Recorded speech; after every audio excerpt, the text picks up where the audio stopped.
And these stories are chilling because it totally shakes up the game. And actually, it doesn't only shake up the game for ghost hunters or paranormal investigators, it changes the game for you tonight in your home. Because if it is possible for ghosts, spirits, or demons to do to you what happened to me in these following stories, well, you can imagine what the results would be. So let's go ahead and get started with this episode of Dead Rabbit Radio Classics. Episode 124, No One Can Hear You Scream. A dispute at a workplace becomes a close encounter of the sword kind. And then I'm going to share some personal stories I have that involve ghosts and the ability to both mimic a human voice and to make your screams silent today on Dead Rabbit Radio.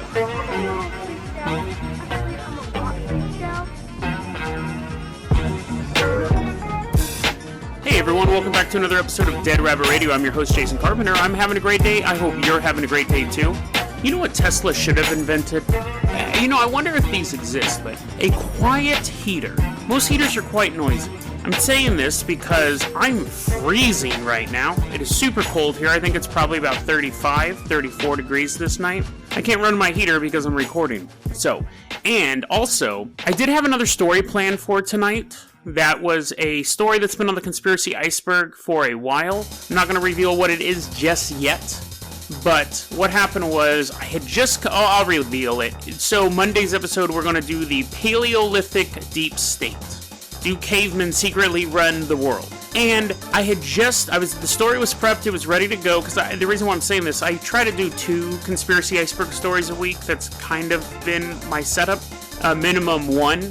But, so that one I had ready to go, and I knew what I was going to talk about, and I came across some brand new information on it that gave me a whole new angle to go on the story, so we're going to wait a little bit for that. And so because of that, I'm going to talk about one of my personal experiences. We'll get to that in a second. I tend not to like to talk about my personal experiences, not because I'm shy or anything, but because there's nothing I can really link to that. I'll see if I can try to find some articles that relate to this experience, but I always try to give you stories that I can provide backup for. But we've done stuff. The Stanley Hotel episode was mostly based on my experiences, and then the Shadow People invasion. But even those had some links, so we'll see. The ghost stories I'm going to tell you are quite odd. Okay, I wanted to tell this story real quick. It's from New News, and we're traveling again back to the year 2004.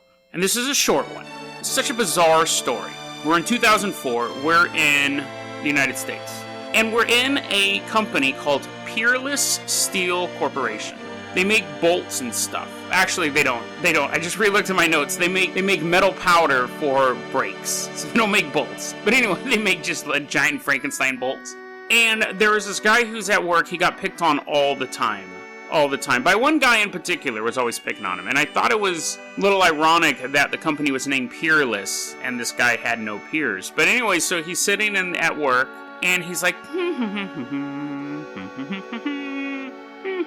he might have been humming a copyright song, but I don't know. I'm going to use a non-copyrighted song. And he's humming and he's sharpening it. He's hit or miss. I bet you never miss, huh? The song came out like 14 years later. But anyways, he's working on something, and people are kind of like, "Hey, dude, what are you working on?" And he's like, I'm building a sword." And people are like, "What?" And it's a metalwork company. People are probably always building weird stuff. We used to build baseball bats in wood shop in high school. They don't allow you to do that anymore, I don't think. But anyways, bet you never miss, huh? You got a boy. He's sharpening, making the sword. After a couple days, and no one really thought anything of it. After a couple days, he must have just been like, oh, holds the sword up, and then goes, "Everyone leave, except for you, bully." And everyone's like, and the thing is that at any point they could have said, "Dude, stop making a sword at work. Do it on your own time, and then leave it at home." But anyways, he's like, "Everyone just go home. I have business with this guy." And the other dudes don't go home. They do leave because the guy has a sword. They go outside, they call the police. And then the guy with the sword just walks up and just hits the bully on the back of the head so hard, nearly decapitates him. Basically just like a barbarian killing blow. And then he leaves. He runs away. So, runs away. And before the cops get there, he comes back to the factory, sits down, and as the cops are pulling up, he's drinking a beer and smoking a cigarette. And it's weird, because at any point they could have said, stop building a sword. But they didn't. They probably just thought he was kind of a harmless guy. You know, the article is quite vague, because I had to find a newer version of the article that I could link to. It's such an old event, but they don't really say what he was being bullied. He was being bullied because they're like, I bet you can't make a sword, loser. And he's like, oh, I'll show you. But yeah, nuts, dude. I can't imagine any workplace now somebody making a weapon and it going unnoticed. Unless it was like the cool guy that no one messed with. Like, he's so cool, he can make all the swords he wants. But for the most part, I think in workplaces today, if you walked around making gun noises with your fingers, you'd probably get dragged into HR, let alone making a 3-foot-long sword. It probably wasn't 3 feet long, but anyways, it was a long sword. And took place 2 days before Halloween. Actually, maybe they thought he was making it for a Halloween costume. Still, they want to let you do that today. Okay, that's that story. So let's go ahead and talk about some creepy things that happened to me involving ghosts. And it's something that was very disconcerting. There was 2 particular events because it changed the way I looked at paranormal threats. And it's always kind of colored my attitude towards the paranormal and personal safety. So the first story, a little bit of background. Now, I know I have a lot of listeners around the world. We only have like 60% of our listenership is in the United States. The rest of it is global.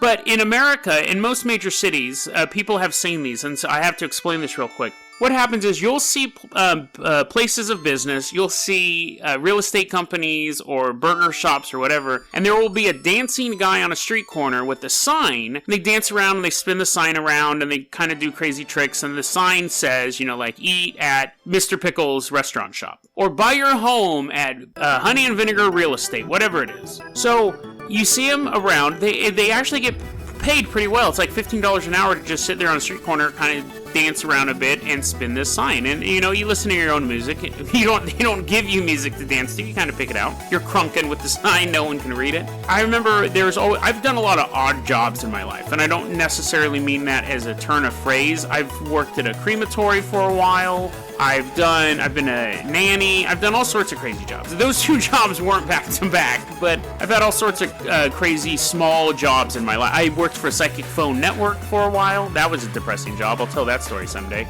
But I remember once I was like, I could dance around for $15 an hour, and there was an ad in the newspaper for dancing guy on street corner, and I was like, I can do that. It's $15 an hour, And this was back like in '98, so $15 was a lot of money back then. But anyway, so I remember calling them up, and they said, well, here's the thing. What we need you to do first, you need to prove your mettle. And I'm like, dance competition? And they're like, well, no, not a dance competition. They go, what we're going to have you do is you're going to put up, it was for a real estate company. They'll go all along this main route. It was Hazel Avenue in Orangevale, Citrus Heights, Sacramento area. But it was in Orangevale, down Hazel. You're going to put these signs up for this new real estate development, and each Friday night I had to put them up, and by Sunday afternoon I had to take them down, otherwise they got fined because they weren't allowed to advertise during the week. It was actually the only job I ever got fired from because I couldn't, I never took the signs down. I'd always leave like 1 or 2 signs up, I'd miss them, and they'd end up getting fined. But I remember the guy came to give me my supplies. He gave me a sledgehammer and a bunch of wooden stakes, and I was like, okay, this is cool because whether or not the job is any fun, I can at least fight vampires. And I remember him telling me, he goes, listen, kid, because I was probably like 19. He goes, listen, kid. He might not have said kid, but anyways, he's like chomping a cigar. He's like, listen, kid, you got this job. You're going to put these signs up on Friday nights. You're going to take them down on Sunday afternoons. And if you do a good job, quote, he actually said this, if you do a good job, someday you'll be that guy dancing on the street corner. And I'm thinking, I'm beneath him? I'm beneath the Mr. Pickles guy? Like, I was a rung below him, and I ended up getting fired from that job. But so there was also this field it was off of Hazel Avenue. There's this large field, and we had gone there, me and my friends had gone there a couple times ghost hunting, because it was creepy. We had seen some shadow men there. I had seen a shadow man there, and I have a unique experience.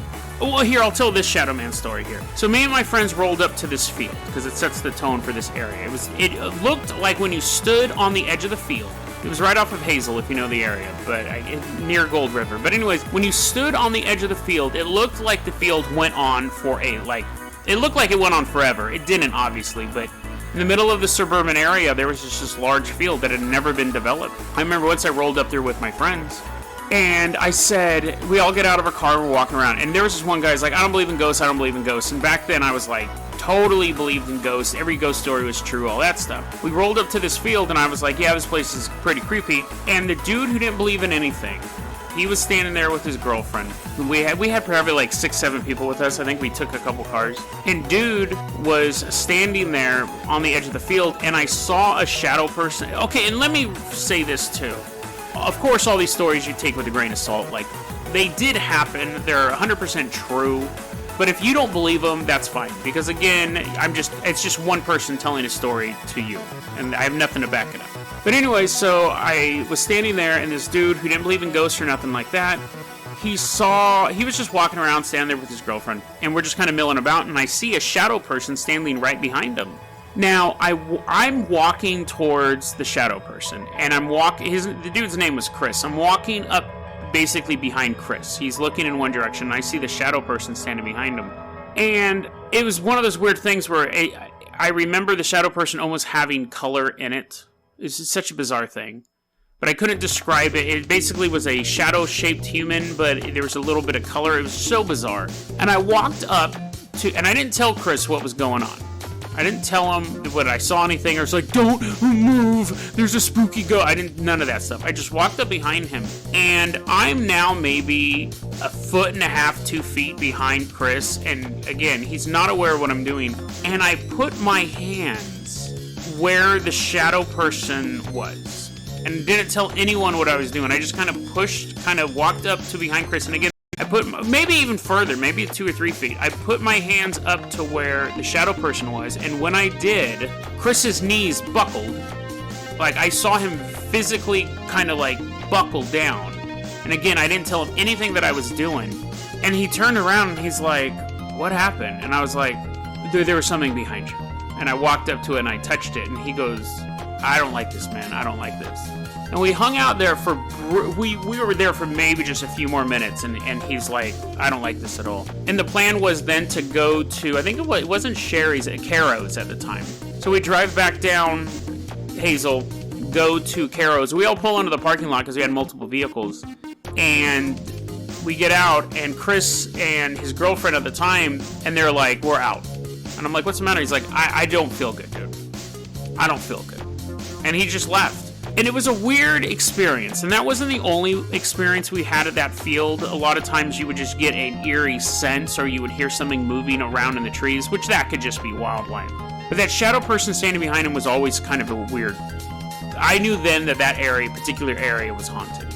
And so these two stories collide. So at one point, I had my sledgehammer. I was out in that area because it was right off the road where I'd put the signs up, and one day I was rolling with my boys, and I had my little brother there as well. So I had 2 of my friends who weren't there for the shadow people stuff. It was 2 other friends that I went ghost hunting with, because I did it a lot in my 20s. I was there with them and my little brother. We pull up to that field, and while we're there and we're like looking for ghosts, a car full of high schoolers showed up. Now, I don't want to oversell it, but Orangevale and Citrus Heights may have calmed down a bit, but Orangevale's always been basically, even though it's part of a large city, it's a suburb of a suburb, you get in fights, really. I got in a lot of fights. Back then. And you would just get in fights with people. And you would just have to, basically whenever you went out, you're like, there's a chance that I'm going to get in a fight tonight. It was just something that you had to deal with. So these high schoolers rolled up, looking for a fight.